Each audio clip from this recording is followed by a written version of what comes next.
Ya, oke kawan-kawan, selamat salam hangat dari trader kampungan. Assalamualaikum warahmatullahi wabarakatuh.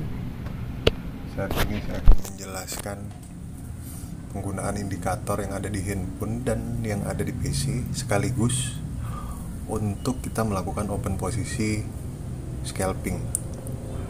Ya, jadi yang pertama adalah kita lihat ya, ini ada moving average. Moving average-nya itu periodenya 5. Periodenya 5, metodenya mudah, aplikasinya sama, warnanya terserah ya. Terus yang kedua, moving average 10, pergeserannya 0, mudah, aplikasinya untuk warna bebas, yang penting bisa dibaca ya.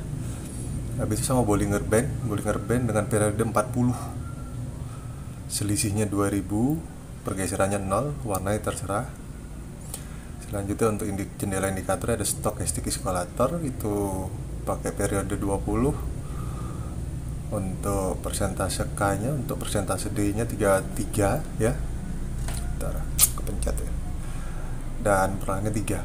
Untuk isian harga rendah tinggi, metode mudah. Untuk warna terserah ya. Selanjutnya untuk jendela kedua indikator ada Force Index. Force Index itu untuk periodenya 14, metodenya mudah, aplikasikan untuk close ya, jadi pita teratas, warnanya terserah. Jadi ini tadi ada 4 tipe indikator yang ada di handphone. Jadi kita open posisi di handphone. Oke, saya jelasin dulu ya untuk yang di handphone. Untuk yang di handphone saya jelasin dulu. Oke, yang pertama kita bakal melihat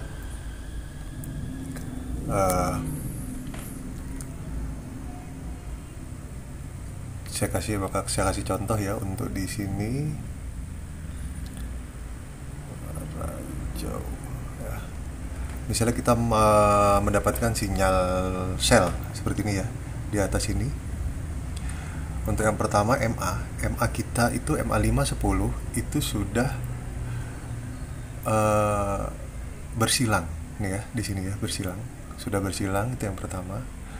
Yang kedua, Bollinger Band, candle teratas menyentuh Bollinger Band, itu yang pertama. Dan satu lagi, candle yang ada di atas adalah candle sell, jangan candle buy, candle sell.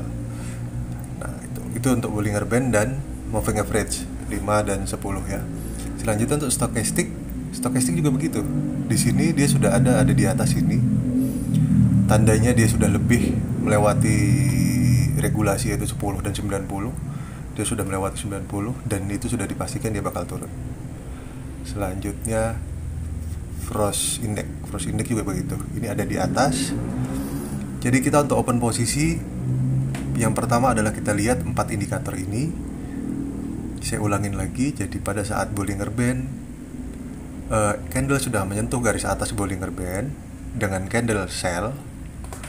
Ini yang saya jelaskan sell ya. Nanti kalau untuk buy sama aja, seperti pembalikannya sama aja. Kalau misalnya sell ya yang nyentuh garis atas, berarti buy-nya yang nyentuh garis bawah.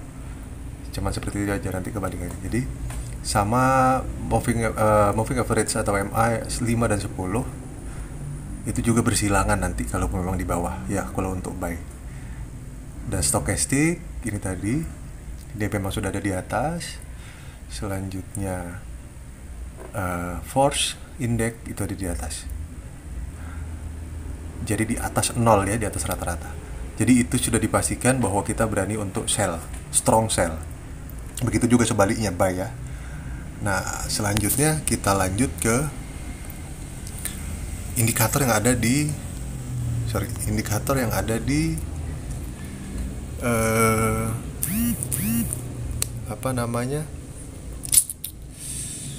di laptop atau PC ya. Pertama bakal saya jelasin dulu.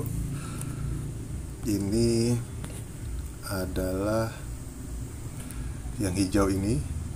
Yang hijau ini adalah batas maksimum candle akan naik biasanya kalau kita untuk open posisi intraday itu sebagai TP atau sebagai SL atau stop loss. Selanjutnya yang biru ini adalah strong sell dan sell. Strong sell dan sell. Yang garis putih ini adalah strong buy dan buy. Yang hijau ini sama dengan yang di atas. Jadi ini tinggal kebalikan aja. Dan tengah ini adalah take profit kalau kita main intraday seperti itu ya. Tapi kalau untuk scalping kita nggak kepake ya.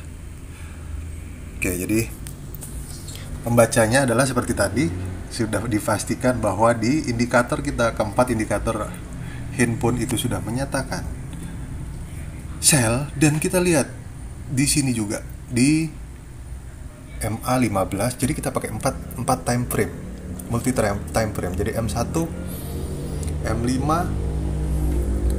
terus MH1 dan M15. Nah, jadi yang pertama harus kita lihat itu adalah di M1 dan M5 itu sama-sama menyatakan sell, dan termasuk di M15 dan di H1 ya. Jadi disiplinnya kita itu di sini. Jadi memang dasarnya di indikator yang di handphone kita memang sudah harus sell. Di sini juga kita harus melihat sell atau tidak. Misalnya kayak di sini, kok nggak bisa digeser ya? Ya, pokoknya intinya begini, kalau misalnya dia di M1 ada di atas ini, M5 ada di atas ini di merah ya, terus M15 juga ada di atas ini seperti ini, dan di H1 juga walaupun tidak di atas tapi minimal dia ada indikasi untuk sell seperti ini ya. Walaupun tidak ada di atas ini, tapi dia udah mengindikasikan bahwa ini untuk sell. Nah, jadi dari situ baru kita berani open posisi dengan sistem scalping. Sistem scalping itu seperti, pertama, kita tidak usah nyari pip banyak-banyak, pipnya 5-10, tapi lot kita yang besar. Lotnya yang dibesarkan, tapi menyesuaikan dengan equity ya. Dan banyak sekali pertanyaan, Bang, kalau salah arah gimana? Oke, kalau salah arah misalnya terjadi news ataupun fundamental yang kita tidak bisa dibaca secara teknik, saya menganjurkan untuk memasang stop loss di 5 pip. Atau jadi apabila kita sell di sini, kita pasang take profitnya di atas, itu adalah selisihnya 5 pip. Berarti pada saat kita salah arah,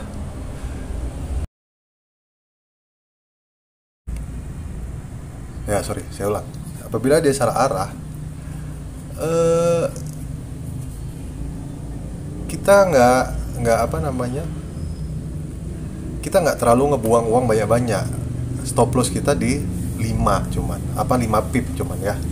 Jadi kalau kita masang satu lot 500.000 yang hilang, tapi pada saat kita cari untuk 10 pip itu 1 juta yang kita dapat.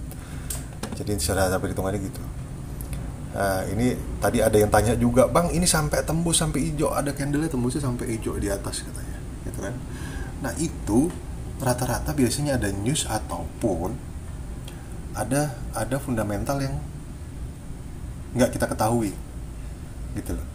Jadi sebenarnya ada secara regulasinya itu ada batasan-batasan, dia ini tinggi maksimumnya berapa, rendahnya berapa. Jadi sebenarnya ini sudah dibuat dengan sesempurna mungkin, tapi memang kadang masih ada yang labas sampai hijau sini. Makanya saya sarankan untuk menunggu open candle di setelah tanda panah. Jadi jangan open candle di sini, open posisi di sini, tapi open posisinya di candle kedua yang di sini ya. Jadi itu kalau masalah masih kurang paham kawan-kawan, boleh tanyakan lagi ke saya nanti. Terima kasih. Assalamualaikum warahmatullahi wabarakatuh.